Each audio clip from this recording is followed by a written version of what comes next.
சிறப்பு அப்படின்னா வரக்கூடிய பக்தர்களால் தான்.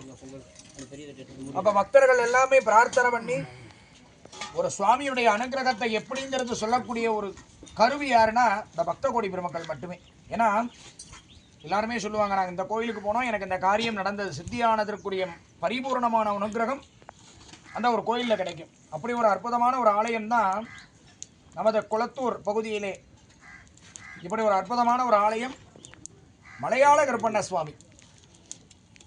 எத்தனையோ கருப்பண்ண சுவாமிகளுடைய பெயர்கள் உண்டு. அதிலே இந்த மலையாள கருப்பண்ண சுவாமிங்கிறவர் நாளை என்பது நரசிம்மருக்கு இல்லைன்னு சொல்கிற மாதிரி தான். இந்த கருப்பண்ண சுவாமியை பொறுத்த வரைக்கும் நம்ம எப்படி பிரார்த்தனை பண்ணுறோம், நாம் அனுபவிக்கக்கூடிய ஒவ்வொரு கஷ்டங்களும் நம்மளுடைய கர்ம வினைகள். அப்போ அந்த கர்மாக்களை நிவர்த்தி செய்யக்கூடிய வழிபாடு தான் இந்த மாதிரி ஆலயத்தில் நடக்கக்கூடிய வேள்வி யாகசாலை. அப்போ நம்ம ஒவ்வொருத்தரும் வரக்கூடிய ஒவ்வொருத்தருடைய கோரிக்கைகள் ஒவ்வொரு விதமாக இருக்கும்.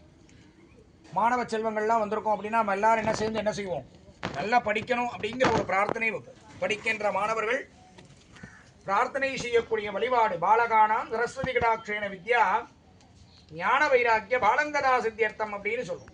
அப்போ படிக்கின்ற மாணவ செல்வம் கல்வியிலே நல்ல மதிப்பெண் எடுக்கணும். கற்றோருக்கு சென்ற இடமெல்லாம் சிறப்பு அப்படின்னு சொல்லுவோம். அப்போ அந்த படிக்கின்ற மாணவர்களுக்கு கல்வி,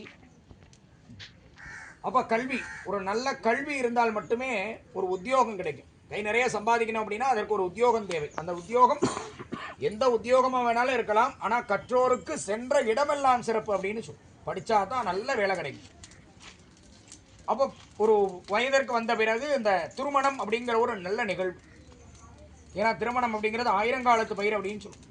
ஒரு இருமணம் சேரக்கூடிய ஒரு திருமணம் ஒரு வாழ்க்கையிலே ஒரு பகுதி, ஒரு மனிதனாக பிறப்பெடுக்கக்கூடிய மறு ஜென்மம்னா அந்த திருமணம்.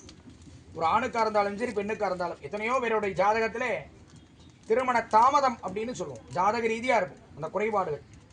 அப்போ நம்ம என்ன செய்யணும், அந்த மாதிரி ஒரு ஆலயத்திற்கு வந்து இந்த மாதிரி விசேஷமான ஒரு நாட்களில் வழிபாடுகள் செய்யப்படும் பொழுது ஒவ்வொருத்தருக்கும் ஒவ்வொரு விதமான பரிகாரங்கள். ஒரு திருமணம் தடை அப்படின்னா அந்த திருமணம் எதனால் தடையாகுது அப்படிங்கிறத ஜாதக ரீதியாக பார்ப்போம்.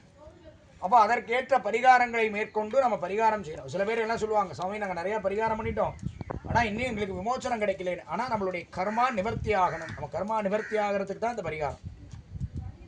அப்போ திருமணம் ஆகியிருக்கும், வெகு நாட்களாக குழந்தை இல்லாதவங்க எத்தனையோ பேர் இந்த கோயிலுக்கு வருவாங்க. குழந்தை பாக்கியம், ஏன்னா ஒரு திருமணம் எவ்வளவு முக்கியம்னு சொன்னோமோ அதே போல் வம்ச விருத்தி ஆகிறது. அப்போ அந்த குழந்தை பாக்கியத்தை கொடுக்கக்கூடியவர் நமது மலையாள கருப்பண்ண சுவாமி. நம்ம மனசில் நினைச்சாலே போதும், எவ்வளவு பெரிய தோஷமாக இருந்தாலும் மடியேந்தி அந்த வரத்தை கேட்கும் பொழுது வரங்கள் வாரி வழங்கக்கூடிய ஒரு கிருஷ்ணபுத்திராக இந்த இடத்துல யார் இருக்கார், மலையாள கருப்பண்ண சுவாமி. அப்போ அவரை பிரார்த்தனை பண்ணி நமக்கு ஜாதக ரீதியாக ஒரு ஜாதகத்திலே பொருத்தங்கள் பார்க்கும்போது மகேந்திர பொருத்தம்னு ஒன்று பார்ப்போம். அந்த மகேந்திர பொருத்தம் இல்லை அப்படின்னா குழந்தை தாமதம்.